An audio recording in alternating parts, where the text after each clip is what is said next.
Hello and welcome to the next installment of the Taulia Spotlight series, which we have decided to focus on the relationship between Taulia and SAP.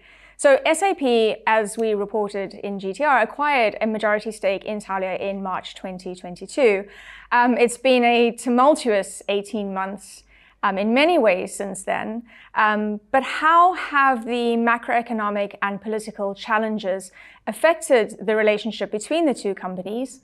And how is this bond between Taulia and SAP set to continue to develop in the coming months and years? So here to discuss this with us today is Bob Glofelty, who's Taulia's Chief Growth Officer, and Tony Harris, who's SVP and Chief Marketing and Solutions Officer at SAP. Welcome to you both. It's great to be here. So Tony, let's start at the beginning and the coming together of Taulia and SAP in March 2022.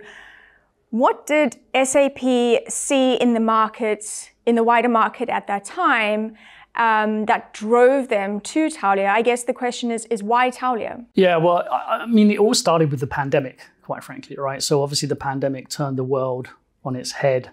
You know, global supply chains were massively disrupted. I don't think there was a single supply chain that could have avoided disruption. It started, of course, with the physical aspects of supply chain disruption, you know, moving goods from one place to the other, being able to produce, manufacture goods. But we could see early on downstream the kind of economic and financial impacts that the pandemic was going to have on global supply chains. And so that's why we chose to kind of respond so quickly. Now, what we saw in those early stages was companies holding on to their cash. Okay, nobody knew how long the pandemic was going to go on for, what the ultimate impact was going to be, just how far-reaching it was going to be. And so suppliers were getting paid later and later and later. And, you know, certainly for smaller companies, cash flow is absolutely the lifeblood of the business.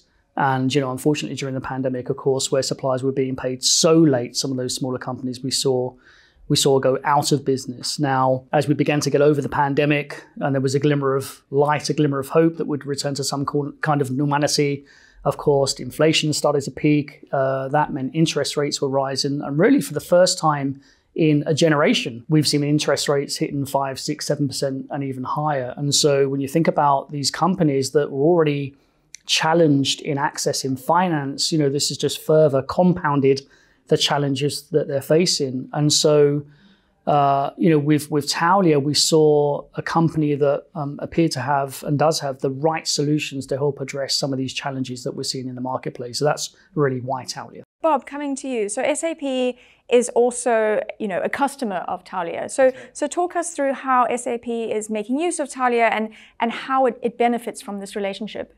Yeah, so we got a new parent, which is great, but we also got a new customer. And SAP is a really good customer for us. They're kind of classically what we look for in a customer. And they have some ambitious goals. So they're looking to generate 7.5 billion in free cash flow. And Taulia, as a company, we help businesses accelerate their cash flow. So it's just extremely logical that they would choose to use us as a provider as well. They're a software company, so they don't have inventory. So when you think about the classic cash conversion cycle, payables, receivables, and inventory really isn't a fit for them. But otherwise, they use our payables products as well as our receivables products, so the full suite of what they potentially can use. On the payable side, they have a hybrid dynamic discounting supply chain finance program. So that means they pay early to their suppliers with their own cash and with third-party cash. And then on the receivable side, they use both on-network and off-network AR financing. So they can take early payment from other payables customers as well as early payment from non-payables customers. A question for both of you then. How do you see this relationship between SAP and Taulia developing, I guess, for the benefit of your ultimate customers? Bob, do you want to maybe talk about the sort of shorter term developments? Yeah, absolutely. So we have a similar customer. It's the CFO. And I think from a company perspective, you typically want to buy from one company that can give you a whole broad portfolio of solutions that all work together and solve your needs. So I think in the short term, one of the really big advantages of us being together is that connectivity for the CFO. We're another solution set that really expands on what SAP has today. And then the other is the Business Network, which Tony, you know extremely well. It's a network of buyers and suppliers, businesses interacting with each other. And Taulia is one as well. We're a network of businesses, and we'll provide additional functionality for those businesses to interact. And then, Tony, do you want to maybe talk us through the longer term developments? Sure. I mean, look, longer term, and I think to put it into context, longer term isn't that far out, right? Because we're executing rapidly with the vision that we've created as two entities here. But longer term, the vision is that we really want to connect Taulia to every transaction that goes through an SAP system. In particular, any transactions that go through SAP Business Network, right? The world's biggest B2B commerce network. And that way, our trading partners, as Bob said, whether you're on the buyer side of the equation or the supplier side of the equation, you can all take advantage of these great capabilities that Taulia solutions combined with SAP solutions can deliver. Some exciting developments to look forward to. So let's come on to the macroeconomic environment then. So for companies, this year has been marked by a very challenging interest rate environment, inflation. How has this impacted companies that you're working with in terms of the way that they're looking to optimize working capital? Bob, I'll come to you. It's absolutely been a dynamic year, and it's one that, honestly, most treasurers and CFOs, they haven't dealt with this in many, many years. For many of them, they've never dealt with it in their lifetime. So it is a completely different economic environment. You had a period where interest rates were near zero or even below zero for many years, almost a decade. And suddenly we have this period of rapid contractionary monetary policy, interest rates rising, all in a battle to fight inflation. So it's been a different situation for most, and it's really changed things in a lot of ways. If you put it really simply, cash is now more expensive. What was really cheap before is not. And people are adjusting to that. So when it comes to supply chain finance and early payment programs and AR financing and these different tools where the trading between partners is used as a way to finance a business, there was a lot of, I think, expectation when we started seeing rates rise that that would be a negative thing for this industry because supply chain finance, by way of example, typically has very, very appealing rates. And the idea is if all the rates went up, then it would be more challenging. So it's true, the rates have gone up. So both in terms of a program financed by a third party, their rates have increased because benchmarks have increased and all lending has increased. As well as if a company, it's like SAP, for example, use their own cash, that would go up as well in most cases because their weighted average cost of capital has risen. So we have seen a similar dynamic where rates have risen in these programs. But interestingly, it hasn't really affected the core business of any of these programs. And we see that in terms of companies that have previously adopted, they aren't leaving despite the rates going up, and our ability to onboard new customers and new participants, suppliers taking early payment, things like that. That hasn't really slowed down at all. And so when we've spoken with customers or we look in the market, why is that the case? It's really because all the comparable financing products have risen comparably. So if a loan from your bank was at a certain rate before, it's risen too. So the competitive products are not going through anything different than we are. So it's been a very resilient solution. It still is one of the cheapest ways to finance a business, and it's been an interesting dynamic to live through. And I'm sure it'll be a Harvard case study someday of what do you do in this environment. But for supply chain finance, yeah, it's been very resilient. That's really interesting. So now as we move towards 2024, there are some interesting regulatory changes on the horizon. Including the proposal for legislation around 30-day payment terms in the EU. What's your perspective on that proposal? I have a lot of thoughts on that. So maybe the place to start is to talk about what it is, so that anyone watching this understands what we're talking about, because otherwise it can be confusing things. So about, I guess it's 2 months ago now, so in September, there was an initial proposal released for the EU, and it's around the B2B payment timing. And so it's basically capping the period in which you can delay payment by 30 days. So when I say delay payment, I mean you submit an invoice, right? And the time on an open account that that it takes to pay. And there's also a compulsory payment of a late payment charge as well. So that's a new thing. So there's actually kind of two components to the legislation. A couple things that come to mind for me is, first is that this problem is real, right? Businesses are typically paid late, and that's a problem. We survey our network every year. We've done it for 10 years now, and it is a historical trend that this is a problem. We see around 50% in recent surveys of businesses saying, on average, we are paid late. And so that's really what the legislation is trying to come in and stop and fix. The second thing that comes to mind on this topic is it's not new. So this is, although the legislation itself is new and it's still in a proposal phase and it's going to go through various legislative reviews, this type of legislation is common. There are over 100 different country-based legislations across the world. And even right now, the EU has a legislation in place. It caps it at 60 days with some exceptions. So it's not something new. It's really targeting this problem of late payments. Another thing that kind of comes to mind for me is that it's often discussed from the point of asymmetry between the power of a large buying entity and a small supplying entity, and that there's this imbalance, and therefore the payment terms can be really large.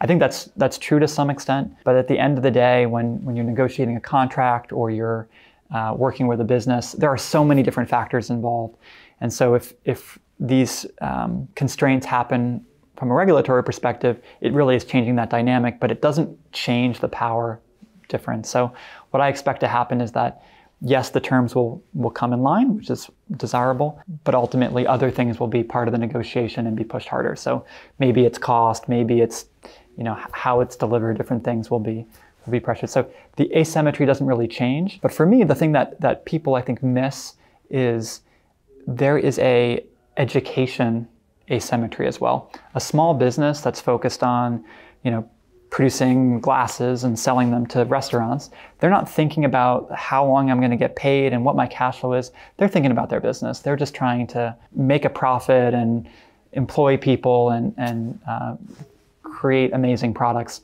They're not thinking about that payment timing. And so when that is put into contracts, they're often not thinking about it. And so legislation like this, I think, really goes a long way to protecting those that they don't understand how it can impact their business. And that may seem odd, but we hear all these cases where a company will, you get this giant order. You're a small business, you just got this first $1 million order. You're celebrating, and then you think, uh-oh, I got a problem now because I need to get a whole bunch more raw material. I need to get employees to work on this. We're not going to ship this product for 90 days, and then it's going to be on a boat for a month, and then my payment term is another 60 days today.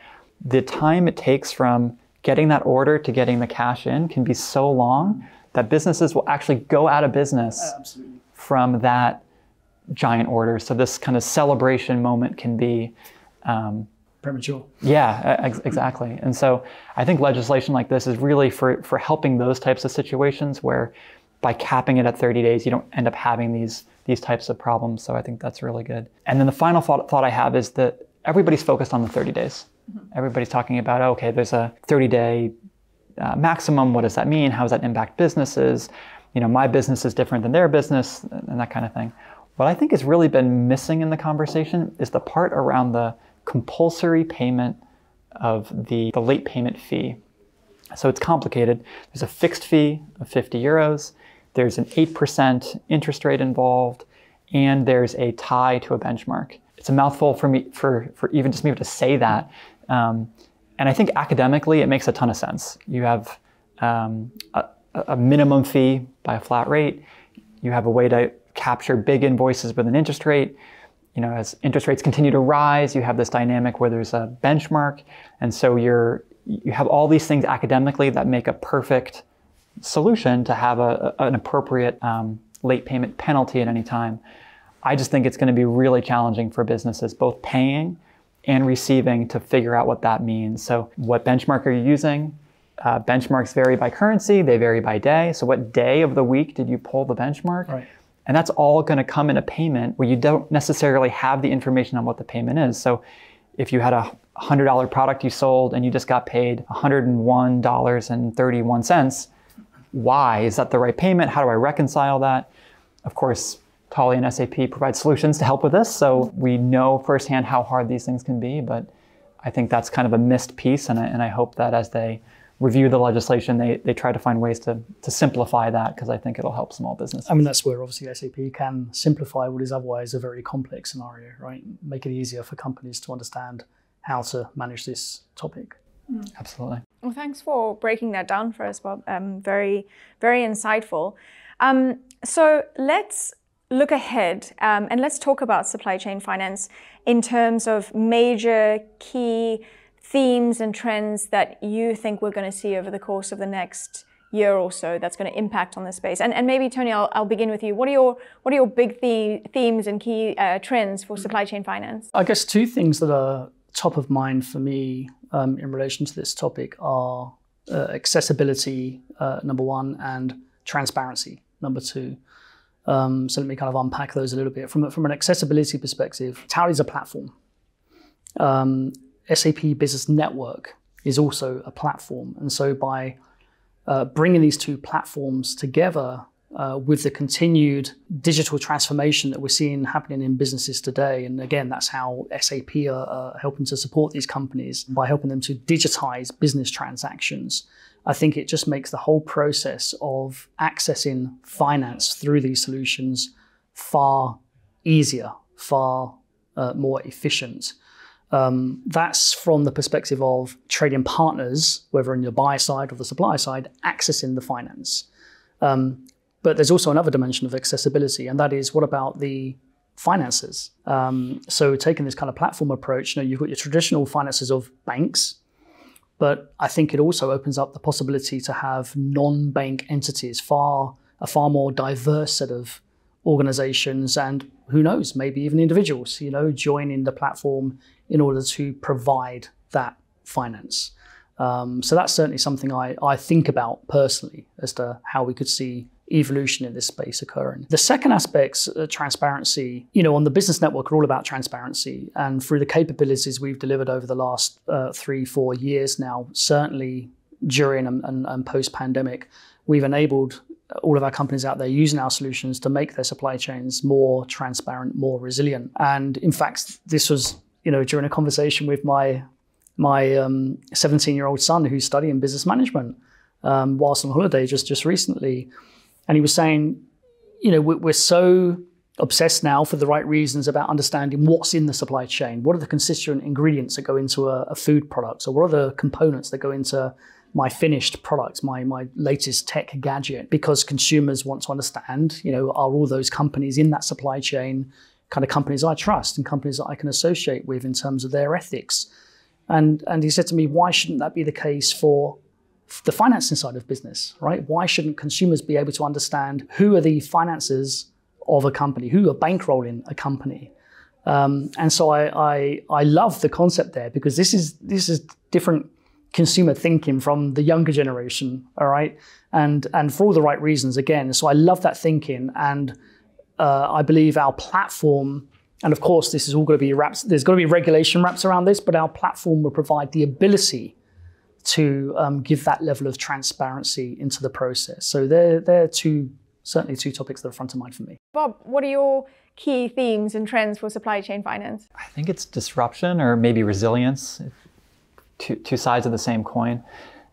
If I look back, the period from the Great Recession to COVID was the longest period of sustained economic growth in the modern era.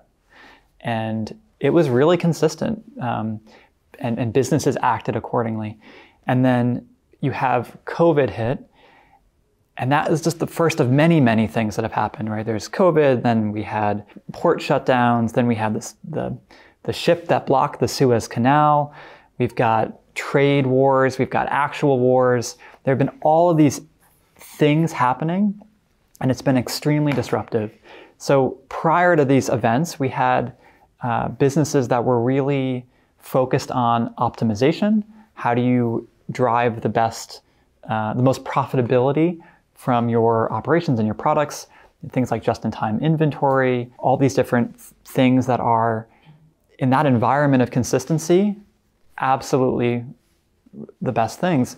But then in recent years, we've had all these disruptions, and people that offshored to other countries suddenly couldn't get their goods, and it was massively disruptive on their business. So what was good in one period of time was bad in the next. And I think that period was so long that people got so good at optimizing that they became less resilient. So when I think ahead, I think the learnings of this recent period are going to drive behavior. And I think there's going to be more disruption. I don't know what it's going to be. It's just a surprise checking the news every so often. But I think that's what businesses are going to continue to face. And those that are going to be the most successful are going to effectively balance the resilience elements with the optimization. And different tools around working capital management can go a really long way in creating that balance for them from a financial perspective. Yeah, that's really interesting. I was speaking to a group treasurer the other day who said it's forcing us all to be a lot smarter